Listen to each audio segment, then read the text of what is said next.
Right. I think it's a good one for the president to say that they should crash the prices. But I'd like to take your mind back to 2023. Specifically August 2023, President Bola Ahmed Tinubu declared state of emergency on food security. And with that, we have not seen major difference. So we're also looking at this with cautious optimism, simply because if you look at even Nigerian inflation, the inflation is actually decelerating.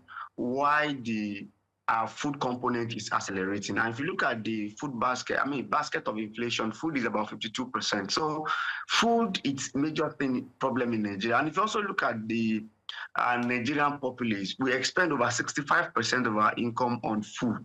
So it's what is urgent that the president needs to do. But the thing is he going to actually reflect what he actually said? That's the what we need to look into critically.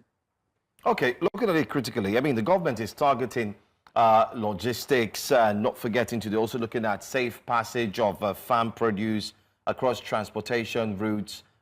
Notwithstanding, too, they're also looking at ensuring that food can just be possibly everywhere.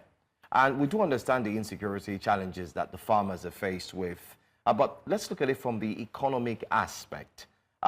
Should this happen, what will this do, especially to the resellers, those who are just at the forefront of ensuring that the prices remain the same? Because what we see now, Doctor, is that when the produce do leave the farm, before they get to the consumers, the price levels changes from different areas, from point A to point B.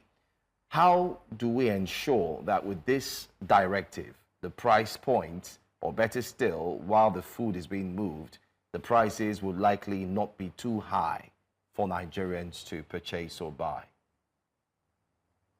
Right. The price of products or food prices in Nigeria is a function of the economy, status of the economy in Nigeria. There's one thing that is critical that we must look at critically.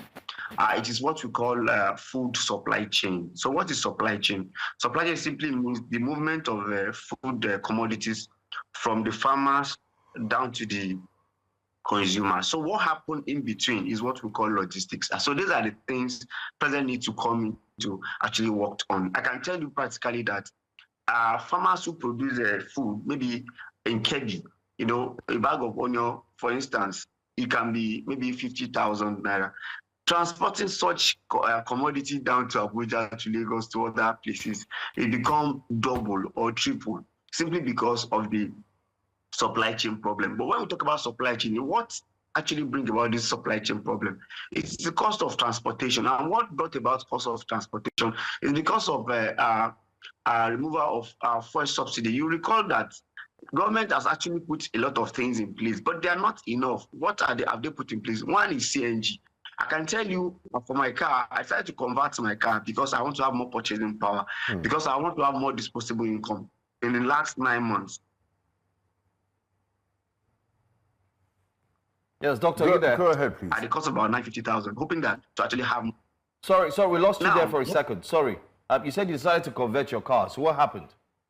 Right. I'm actually saying that I converted my car to CNG because I want to have more purchasing power. Now, if I now go to the queue now, for the past 4 months, I've decided not to go there again, but it will take me about 4 hours, which is about 1 hour.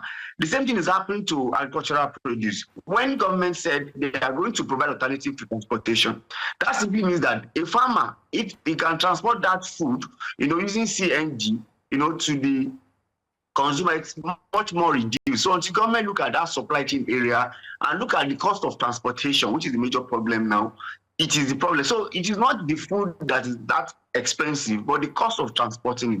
And that's why I said energy security means a lot. So to have food security, as President said in 2003, perhaps let me also bring about this also. To have food sufficiency, government must also work alongside the state, the subnationals, because the real farmer is subnational, and that's when he declares the emergency. Then some of us are saying that you have to do all-round season farming to have that food sufficiency, and you have to work on transportation. So these are the things that they must make sure they put in place. And can also take you back to past government of President Jonathan. You recall that Akinwumi Adesina was the minister, there's a way he actually helped in terms of provision of fertilizer and what have you. You also recall that during President President Muhammad Buhari, there's also what we call anchor borrower. Most of those things have been eroded. Though I read that President is developing, they call it farmer head something scheme that they're actually looking at. Until they are intentional, that's when we can have food sufficiency in Nigeria. Now, Doctor, I mean, Nigerians watching this at the moment will be excited. If we could realistically put a timeline as to when we would begin to see